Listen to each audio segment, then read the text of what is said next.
Dirt roads in California demonstrate the dangers of gravel roads that permeate the western states and mountainous areas around the country. On April 14, 2005, California recommended that its country roads either be paved or coated in tar to prevent asbestos dust from being released into the air every time a car drives over a gravel road, and clouds of asbestos dust from being released every time a road grader goes over the roads. The recommendation came after asbestos detectors were able to measure substantial amounts of asbestos in the air, almost 200 feet from the road, even when there was no visible dust being raised. The measurements indicated levels at roadside close to those experienced by asbestos workers in mining and brake repair shops. Serpentine, the rock that is causing the problem, is California's state rock, and it is found in 44 of 48 counties. In an April 2005 news release, California studies showed a significant increase in the likelihood for developing asbestos-related cancer for any people regularly within 190 feet of the road. Asbestos is a naturally occurring mineral that has been used for centuries. The ancient Greeks and Romans, even the pharaohs of ancient Egypt, had their own uses for asbestos. The Greeks also recognized the dangers of asbestos. They realized that slaves who worked with asbestos the most had trouble breathing properly and tended to die young. Studies in 1917 and 1918 in the United States confirmed what the ancient people had known. People who worked with asbestos died younger than the general population. The first person diagnosed with asbestosis was a young woman who had been working with asbestos since her early teens. The year was 1924.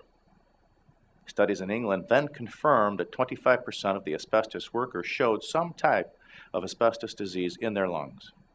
In the early 1930s, legislation was passed to increase the ventilation in asbestos work areas. By the mid-1930s, medical journals published articles indicating that asbestos causes cancer. The dangers and the warnings were ignored as asbestos use continued to rise. It wasn't until the 2000s that regulations were put in place to limit the amount of asbestos in gravel roads. As a result, people who drive road graders have been exposed to potentially large amounts of asbestos for many years. When asbestos is inhaled, it gets embedded in the lungs and the tissue around the lungs. It causes many health problems, but most of them don't develop for several decades after exposure, making it difficult to determine when and where the person was specifically exposed. Asbestosis and lung cancer are two of many illnesses associated with asbestos, but the most serious disease caused by asbestos is mesothelioma. Malignant mesothelioma is a cancer of the membrane surrounding the lungs and lining the chest cavity. The first symptom of mesothelioma is shortness of breath while exercising. The symptoms get worse and include severe chest pain as the cancer progresses. If mesothelioma is caught in the early stage, doctors are sometimes successful in preventing further growth by surgically removing the tumor and surrounding tissue. If the cancer has already metastasized, surgery is less effective. For later stage cancer, doctors rely on a treatment combining chemotherapy and radiation, sometimes in conjunction with surgery. Mesothelioma is highly resistant to most anti-cancer drugs currently available. Although there are new drugs being developed on a regular basis, there is no cure for mesothelioma, and few people live more than 2 years after initial diagnosis. Thank you for watching. This video was produced by Asbestos.Net, a leading resource on all aspects of asbestos and mesothelioma.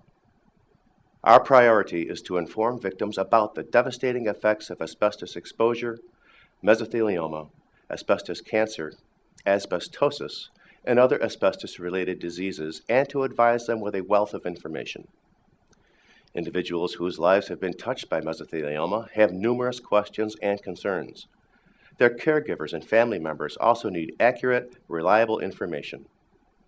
If you or a loved one have been diagnosed with mesothelioma or asbestos cancer and need more information, we invite you to visit and explore the thousands of pages of oncologist-reviewed material on Asbestos.net, to call our convenient toll-free number shown below and speak with a mesothelioma specialist, or to use the simple contact form found at Asbestos.net to request a free copy of our informative books, custom inserts, and DVD. Asbestos.Net. Information and help for patients and families.